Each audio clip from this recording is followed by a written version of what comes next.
nosotros tiene tres posibilidades: ser pasivo y no hacer nada, ser malvado o convertirse en un héroe. Philip Zimbardo. ¿Sabemos de qué seríamos capaces en una situación extrema a la que nunca nos hubiéramos enfrentado? ¿Somos realmente quienes creemos que somos? Hace más de 30 años, el psicólogo Philip Zimbardo quiso ver qué sucedía si se colocaba a gente buena en un lugar malvado. El experimento de la prisión de Stanford se le fue de las manos y tuvo que ser interrumpido a los pocos días de empezar. Sin embargo, bastó para ser mundialmente famoso y para demostrar lo mucho que el entorno puede cambiar a las personas. Hoy, el propio Zimbardo le cuenta a Eduardo Punset cómo se desarrolló el cruel experimento y qué conclusiones se extrajeron acerca de la naturaleza humana.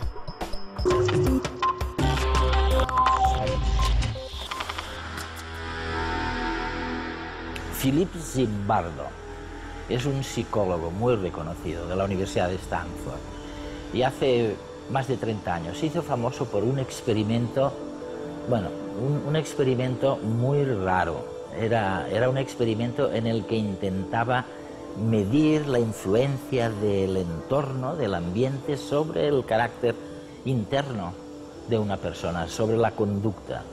Y la verdad es que lanzó el experimento en los sótanos de la propia universidad, en la que unos estudiantes desempeñaban un papel, creo que era de guardianes, y los otros desempeñaban el papel de prisioneros. Y la verdad es que esto que él había previsto para varias semanas, este experimento, a ver qué pasaba conviviendo los dos tipos de personas, bueno, a los pocos días, a los 5 o 6 días, aquello se había convertido en un escenario cruel en el que la gente se estaba insultando y poco menos que apuñalando, hasta tal punto que su compañera sentimental y ayudante tuvo que venir y decirle: oye, por favor, amor mío, para eso de alguna manera, que esto no puede ser, esta gente se va a matar. Y él se dio cuenta por primera vez que incluso él mismo se estaba volviendo perverso. Bueno, lo vamos a escuchar directamente.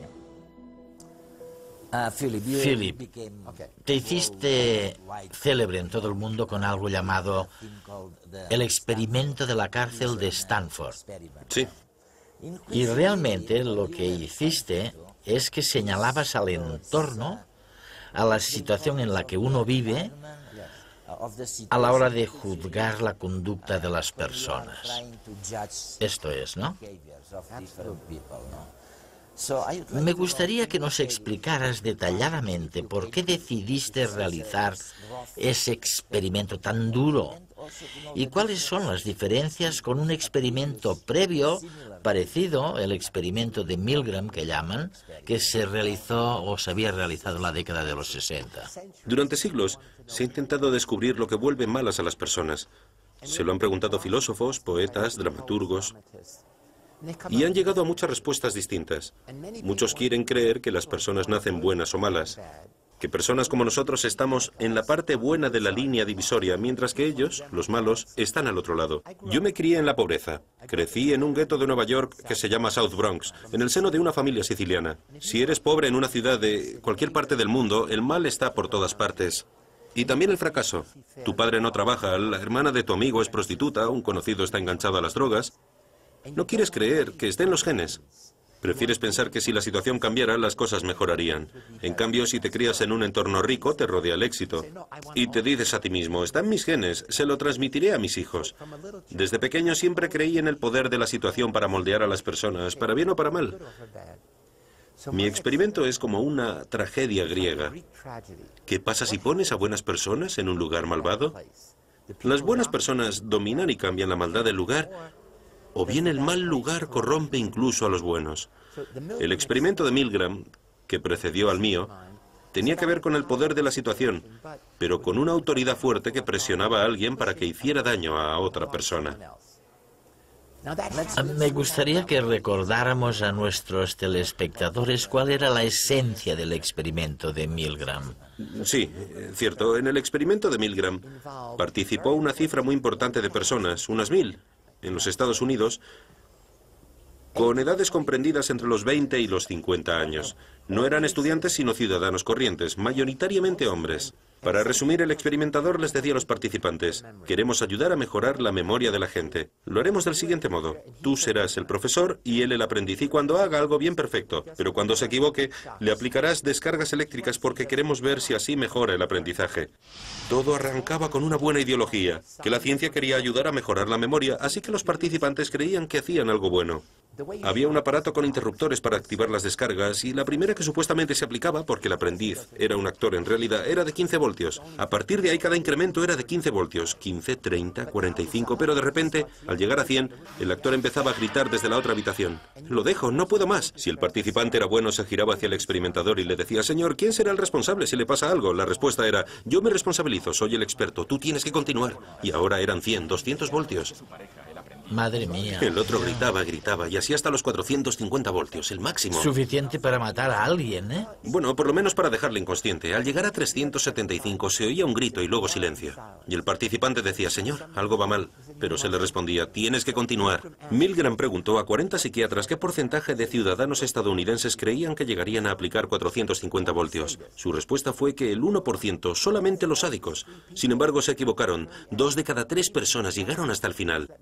Incluso si el otro chillaba, incluso si decía: quiero marcharme, tengo problemas de corazón. Esto se llama obediencia ciega a la autoridad. El experimento demostró que, desde pequeños, se nos enseña a obedecer a la autoridad. Y normalmente la autoridad es buena, los padres, el cura, el rabino, pero no sabemos qué hacer cuando alguien bueno se vuelve malo. Cuando un profesor es cruel con los estudiantes o un padre abusa de sus hijos. Y Milgram demostró que la mayoría de las personas podían cruzar fácilmente la línea que separa el bien del mal, con buenas intenciones, y decir: estoy ayudando a esta persona, pero le ayudaban matándole. Increíble, vamos. Y en mi estudio... 10 años después fue. Sí, 10 años después, en 1971, me dije a mí mismo que no era habitual que alguien te pidiera que hicieras algo malo. Vivimos en instituciones: la familia, las escuelas, los hospitales, el ejército, la policía. Y en esas situaciones nadie te dice que hagas nada malo, sino que te dicen: aquí tienes las reglas, te asignan un rol. Tu trabajo es hacer esto. Ves a los demás haciéndolo y quieres gustarles, así que empiezas a hacer cosas que quizá no encajen con tu moral, pero que todo el mundo hace. En mi estudio, busqué estudiantes que estuvieran en alguna universidad cerca de la Universidad de Stanford, en California. Pusimos un anuncio en el periódico diciendo que buscábamos estudiantes para 2 semanas y que cobrarían $15 al día por participar en un estudio sobre la vida en la cárcel. Luego hicimos test de personalidad y entrevistas y elegimos de entre unas 75 personas a los más normales. Lanzamos una moneda al aire. Él será recluso, el carcelero, y todo el mundo sabía que era un experimento, pero para hacerlo más convincente, hicimos que la policía detuviera a los chavales que iban a ser reclusos, que fueran a su casa, a la universidad o a donde fuera, uniformados, y les dijeran: fulanito, quedas detenido por robo a mano armada, acompáñame. Luego los esposaron, subieron al coche y encendieron la sirena. Incluso sabiendo que no habían hecho nada, se sentían culpables. Y luego los llevaron a comisaría y les tomaron huellas dactilares, les hicieron fotos y los pusieron en una celda real.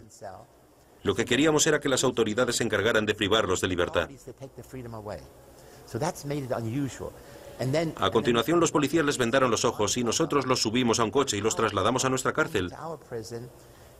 Y cuando les quitamos la venda, ahí estaban desnudos, y con todo el mundo burlándose de ellos. Les pusimos nuestro uniforme y empezó el experimento.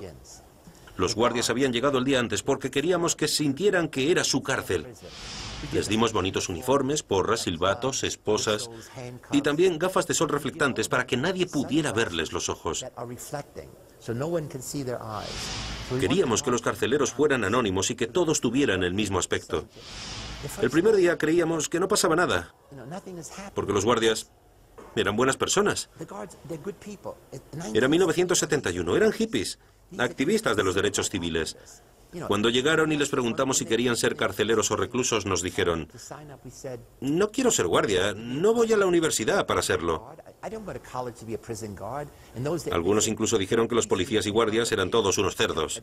Era la época. Así que no eran malas personas ni querían ser carceleros. De hecho, al principio no había diferencia alguna entre guardias y reclusos. Además, Se les asignaba el papel lanzando una moneda. Todos lo sabían. Los presos no habían hecho nada malo, era un experimento. Sin embargo, al cabo de 2 días los guardias empezaron a decir que los reclusos eran peligrosos y que había que aplacarlos. Y es que durante el segundo día los presos se rebelaron y dijeron que no querían llevar números ni gorrillos absurdos en la cabeza y empezaron a insultar a los guardias, que me preguntaron: ¿y ahora qué vamos a hacer? Yo les dije: es vuestra cárcel, ¿qué vais a hacer? ¿Eso es lo que les dijiste? Sí, es vuestra cárcel. En cada turno había 9 presos y 3 guardias. Y me dijeron que tenían que llamar a los guardias del resto de turnos. Y entonces los guardias utilizaron la fuerza física para controlar a los presos, que según ellos eran reclusos peligrosos. Nada de estudiantes, nada de un experimento. Por su parte, los reclusos empezaron a pensar que estaban en una cárcel dirigida por un psicólogo y no por el Estado. En ese momento se convirtió en una cárcel real. Y así fue como un experimento que tenía que durar 2 meses. No, tenía que durar 2 semanas. Pero duró 5 o 6 días solo. 6 días solamente. En mi libro El efecto Lucifer dedico un capítulo a cada día porque quiero que el lector comprenda cómo se puede aplacar a alguien con palabras. ¿Cómo se le puede reducir creando una situación en la que se sienta impotente? Yo era el superintendente de la cárcel y dije que nada de violencia física, pero los guardias recurrieron a la violencia psicológica. Si un guardia contaba un chiste y te reías, te castigaba. Si lo contaba y no te reías, también te castigaba. Te sentías impotente porque no sabías qué hacer. Un inciso. Sí. ¿Por qué crees que el anonimato desempeña un papel tan importante en la conducta sádica? Es crucial. El anonimato significa: yo no soy Phil Zimbardo, no soy responsable de mi comportamiento. Me pongo una máscara, una capucha, como los terroristas. Si se roba un banco, se esconde la identidad. Pero si lo haces durante suficiente tiempo, pierdes la identidad y te conviertes en la máscara.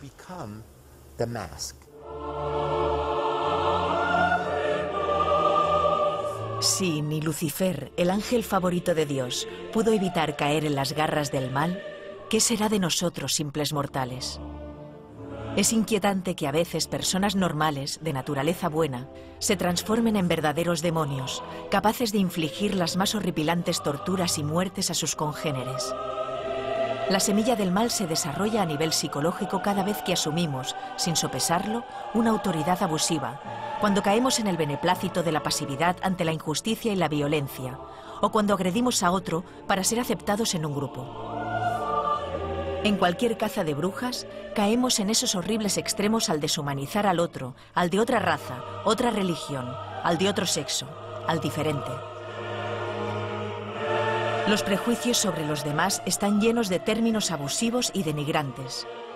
Las dramáticas imágenes del enemigo que promueven la propaganda estratégicamente utilizada dejan su huella emotiva de miedo y odio en el sistema límbico de los hombres. Propaganda que conduce a la inmersión total en la mente de la masa predadora, mientras el otro se percibe como el enemigo, que merece ser maltratado, torturado o muerto. Son infinitos los tormentos que el ser humano ha infligido a otros seres humanos. Nada de lo que sentirnos orgullosos, y sin embargo, lo seguimos repitiendo en distintas formas de horrores injustificablemente justificados. Quizás sea bueno ser consciente que la fuerza del verbo corrupto, del insulto y la vejación, se esconde incluso detrás de cada cotilleo o comentario malsano hacia los demás. Y hacen falta, como decía el psicólogo Richard Wiseman, 5 buenos gestos para contrarrestar el dolor de cada una de nuestras críticas o insultos.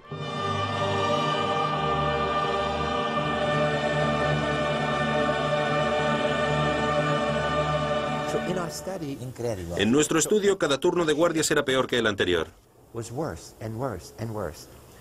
Pero lo peor era de noche, porque los guardias sabían que yo tenía que irme a dormir en algún momento. Dormía en mi oficina, en el piso de arriba, en el departamento de psicología. Al día siguiente, mirábamos el vídeo y veíamos que habían hecho cosas terribles y yo les decía que no se pasaran tanto y me decían: sí, señor. Pero al día siguiente empeoraba todavía más. Los presos empezaron a tener crisis emocionales tras 36 horas.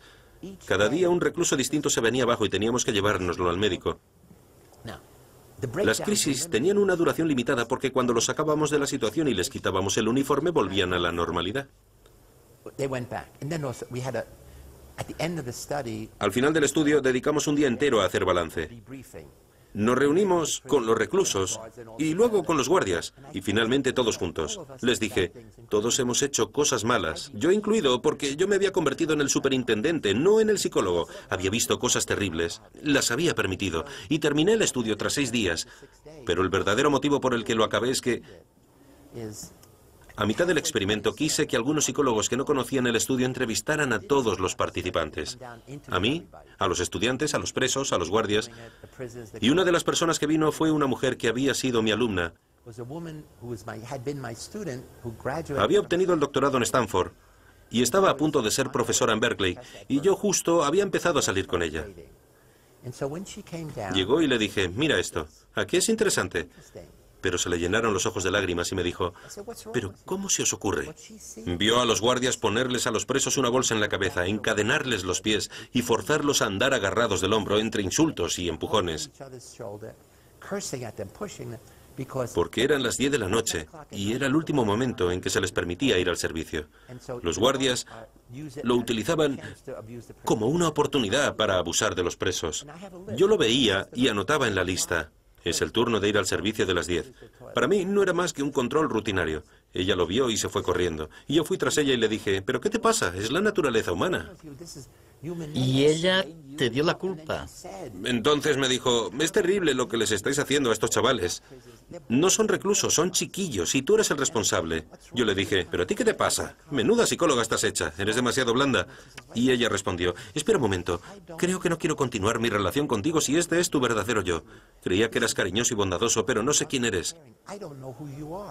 Fue como una bofetada en la cara. Pensé, Dios mío.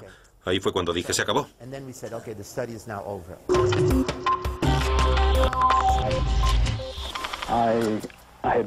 Me creía incapaz de ese tipo de conducta.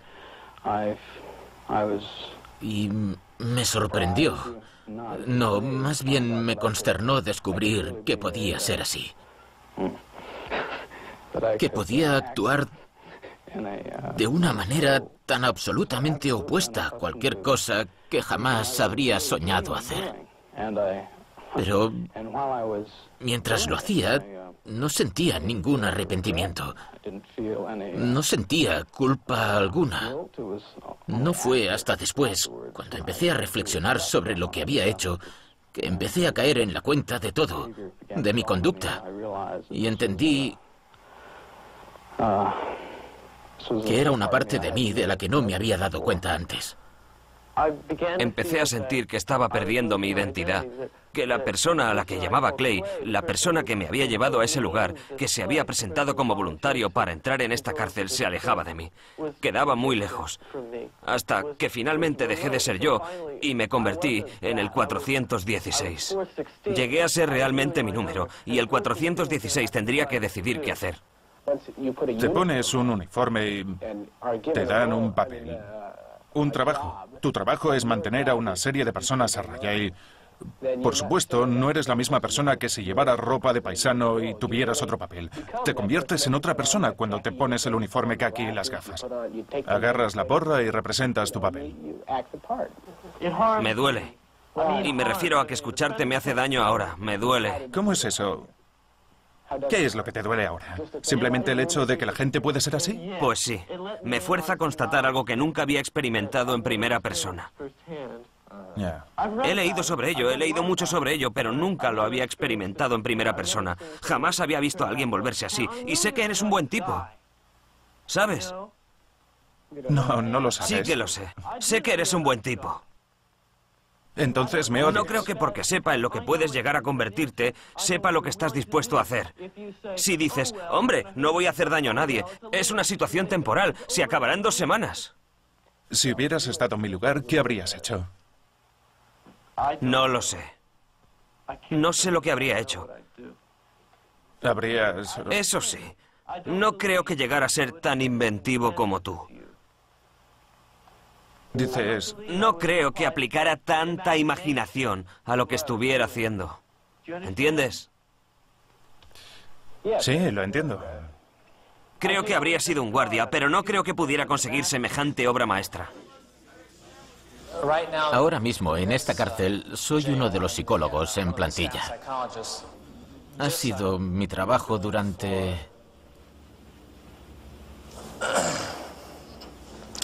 14 años. Prácticamente desde que salí del experimento de Phil Zimbardo.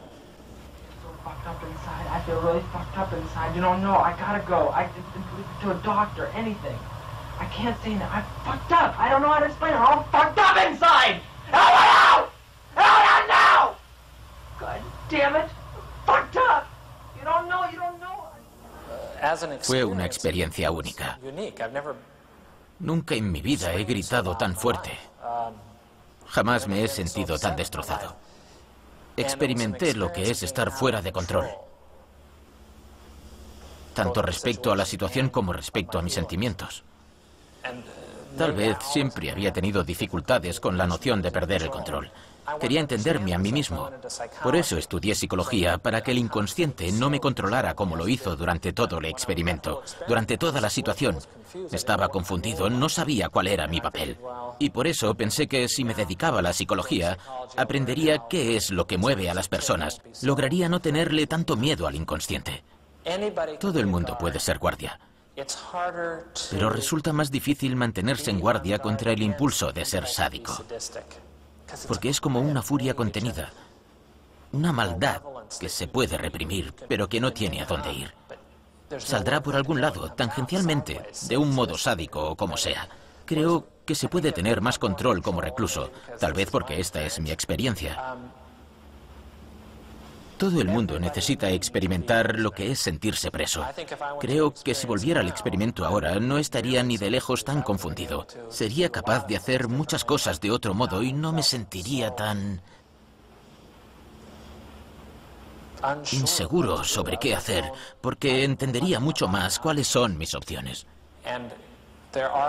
He conocido a reclusos reales en la cárcel que tenían una dignidad excepcional, que no menospreciaban a los guardias, sino que les tenían mucho respeto, y que no creaban en los carceleros un impulso sádico, porque podían ir más allá de la vergüenza de su papel. Sabían mantener la dignidad dentro de esa situación.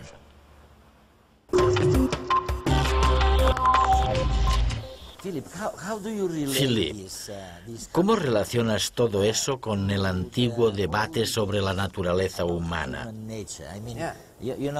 Tenemos por un lado, como tú sabes muy bien, la idea budista de que el ser humano es amable.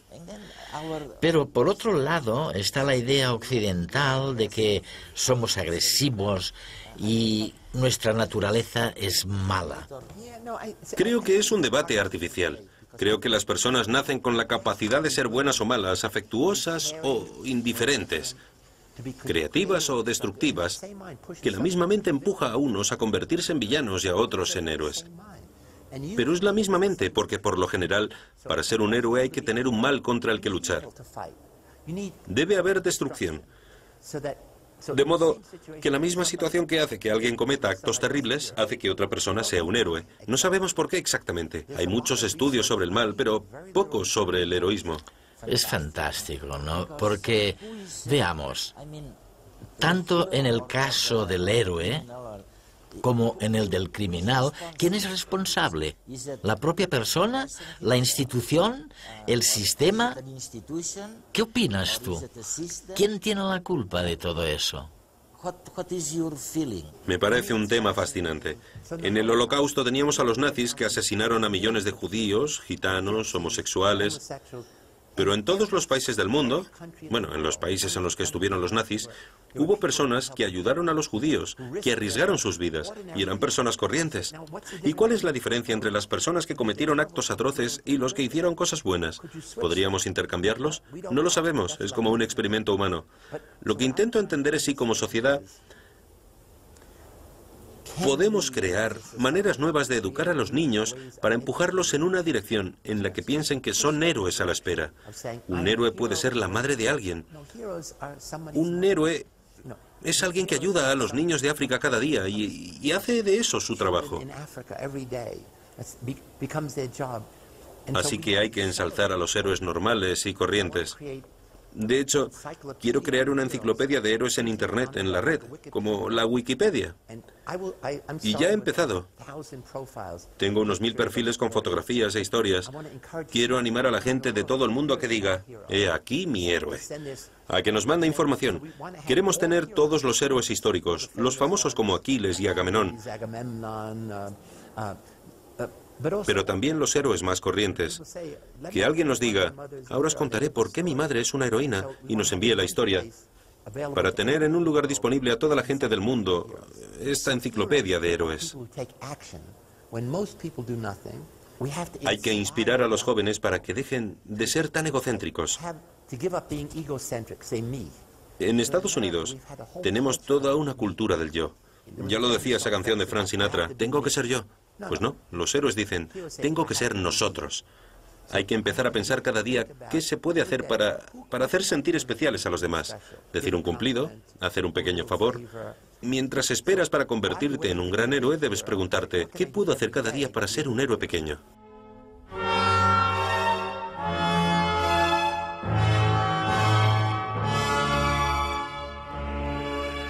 A los héroes reales ni les salen rayos por los ojos ni tienen superpoderes. Los héroes ordinarios son gente corriente, como tú o como yo. Lo único que les distingue es su coraje, compasión, dignidad e integridad cuando se ven confrontados por una situación injusta, abusiva o crudamente criminal. Entonces son activos y creen verdaderamente en su propio sentido de lo que está bien y es correcto. Lo creen hasta el punto de sacrificarlo todo, de arriesgar la vida si hace falta, o su posición, su carrera, o la aceptación de los demás. No son egocéntricos, son sociocéntricos. El sendero del héroe está plagado de innumerables pruebas. Las más duras, superar sus temores y miedos cuando se enfrentan con la masa. Porque ésta se mueve por miedo, inercia y obediencia ciega. Y es que la autoridad no es necesariamente sinónimo de sabiduría, no lo olvidemos. Sin embargo, el del héroe no es un mero acto de rebeldía. Su reacción al ayudar a alguien va unida a un profundo sentido de la responsabilidad. No busca el interés, que lo compensen, ensalcen o hablen de él. Para estas personas su acción no es más que el resultado de lo que es lógico y normal. Es sencillamente lo que todos deberían hacer. Al final del camino, la ganancia del héroe es haber recuperado su alma, haberse convertido en un auténtico individuo. Recuerda que tú también llevas un héroe dentro, esperando salir si alguna vez es necesario.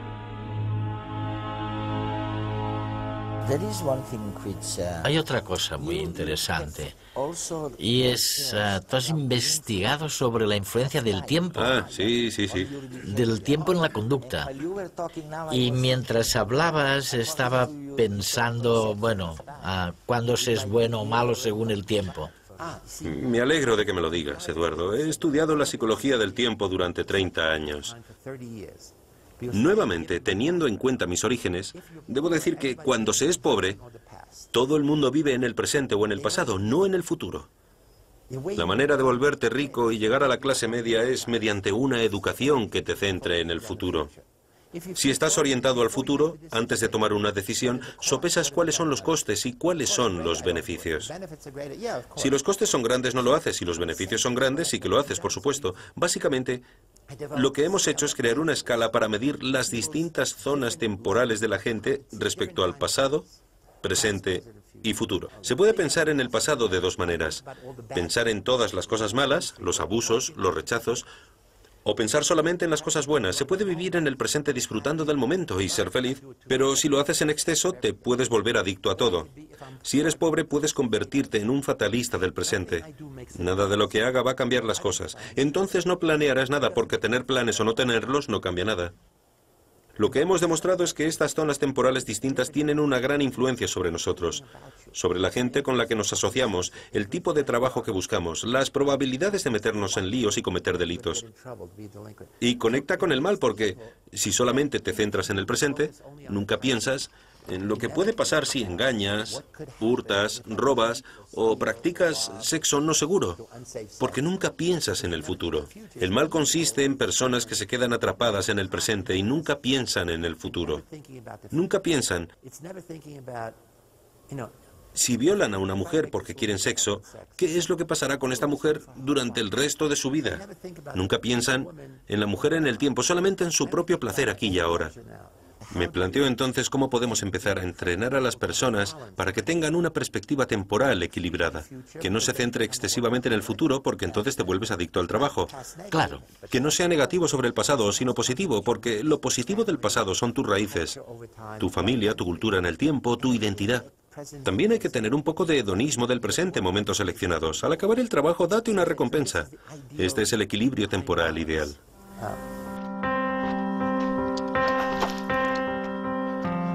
Fue en México donde pudimos captar estas imágenes en una exposición sobre la Inquisición. Y yo creo que viene muy a cuento para expresar la conclusión principal que hemos sacado de este programa de redes. Y es que cuando el ser humano lo ponemos en un medio, en un entorno autoritario, despótico, en una institución que rige a sus súbditos de una manera cruel, la mejor persona del mundo se puede convertir en un simple asesino. Los héroes son personas que actúan cuando la mayor parte de la gente no hace nada. Philip Zimbardo.